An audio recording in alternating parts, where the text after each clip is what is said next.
Welcome to Junior Journalist TV. I am Erin and I'm here with Georgia, Jaden, and Cynthia. Today we're going to interview Miss Vivian Truong. She is an artist best known for City of Dragons, The Awakening Storm. She's been working with SS students this week and it's been so much fun making comics. Thank you for visiting with us today and letting us ask questions. Thank you so much, guys, for having me. I'm really excited to do this interview, guys. So, what is the most interesting thing that happened in your artistic journey? Well, actually, this has been the most interesting experience. When I was little, I always wanted to be a famous artist, but I never thought about actually going to schools and meeting with students. This has been a really wonderful experience. So, thank you for having me, guys. Have you ever considered taking another job? Yeah. So, as you know, art can sometimes be not as reliable, and I had grown up with Asian parents, right? So they kind of pushed me to think about other options. So actually, when I was younger, I did want to become a Japanese teacher. Oh. Yeah, but then I ended up going towards my art route. And at some point, I did want to be a storyboard artist too, which is someone who works in animation, but they kind of do planning. But in the end, from that, I actually went back to what I originally wanted to do, and that was to make comics. So I became a comic artist. Can you tell me a little bit about yourself and your history of being a comic artist? Yeah, of course. So I grew up in London. I've loved drawing since I was maybe 3 years old. I used to just make my own little picture books, and then I used to do fan comics or maybe Sonic. When I was in secondary school, I used to do this little comic series about myself and maybe about people around me. It was called I Eat Because, and it was always about funny things that happened to me, usually embarrassing stories. But only until maybe after I graduated from university, that's when I actually started to draw more professional comics. So City of Dragons was my first ever professional comic, and I've kind of done more since then. What inspires you to be an artist? What inspires me to be an artist? I've always loved storytelling, so a lot of the art that I do involves telling stories. So I try to read a lot of stories, try to watch shows that I like. Also, I have some art friends that I get some inspiration from as well, because they're all quite different from me. So I think that's pretty cool that we all do different things and get some inspiration from each other. What is your secret to illustrating books? Should I share that? My secret. So as I said, I love storytelling. So my secret is that I love seeing people's reactions to my drawings. I love making people laugh.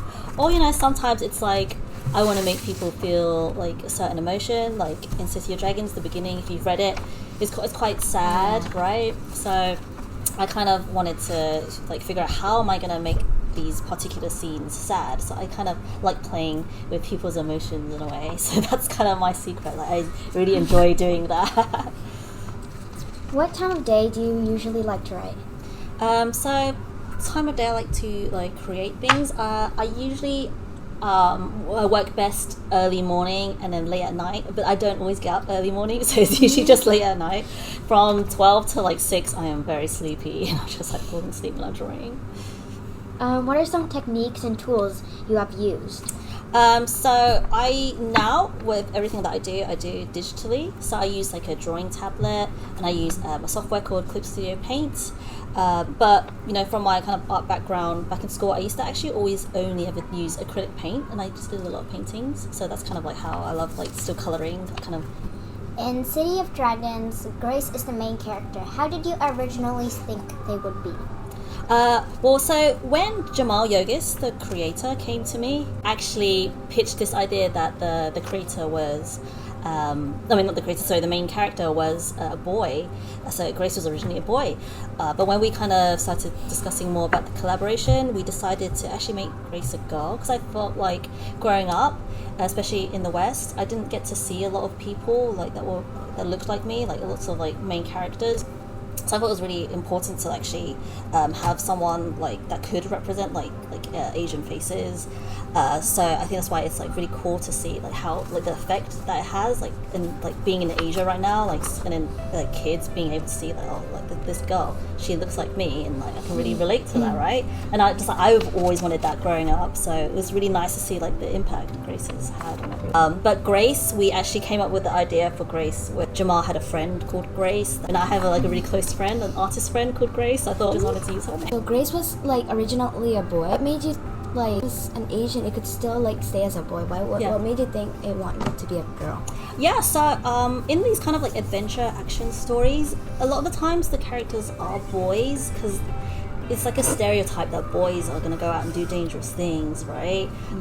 But we kind of wanted to show a girl because we thought it's quite important to show like the kind of these female characters who do have like a complex side to them. So girls, like when we were growing up anyway with these cartoons, they tend to be always just really girly, or they're always just like the intellectual character, right? And they don't go out and do the dangerous things, and they don't want to be involved with the boys' business. But so it was like really cool to like have a girl as our protagonist because she is the brave character. She is gonna go out and do like these dangerous things maybe, but to maybe like hopefully like, inspire other girls, and like boys can also relate to it as well because they can see like you don't have to just be like like boys can also like show like their emotional side as well, right? So we wanted to show like this different kind of characters. Maybe. Yeah, exactly.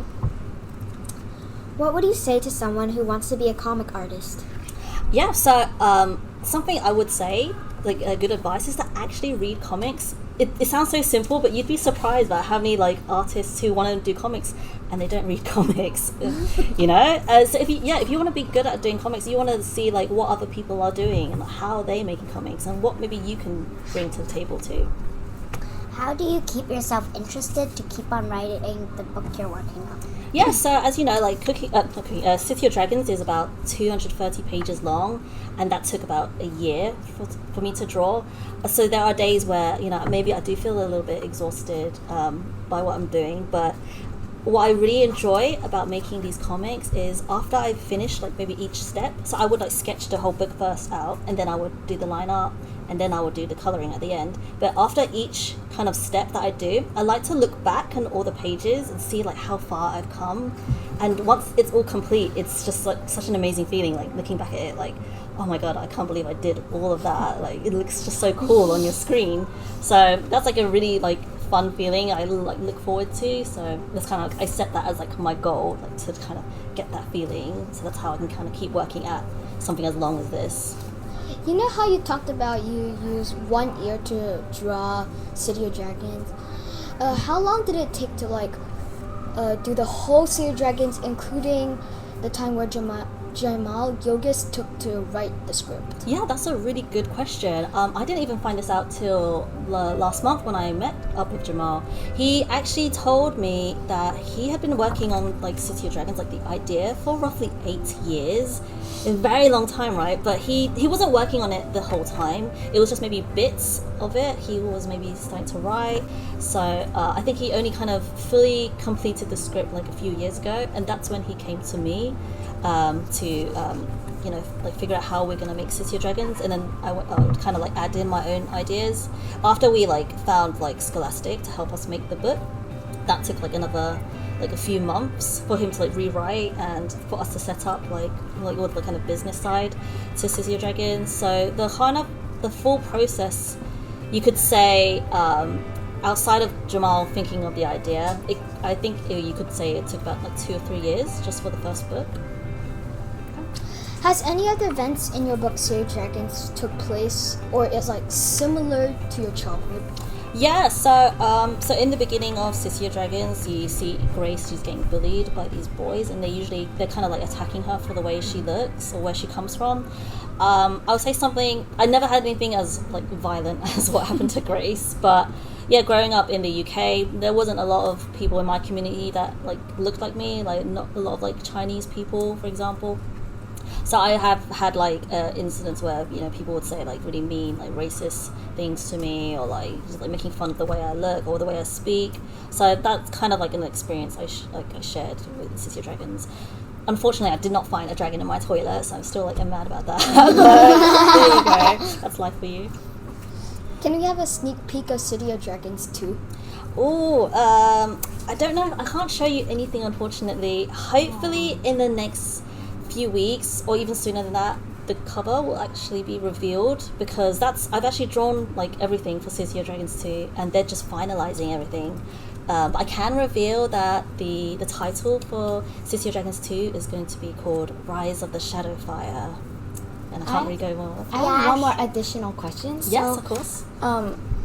you said book 2 is nearly finished. So Yeah. when is it gonna be like released? Yeah, so City of Dragons 2 is all drawn out.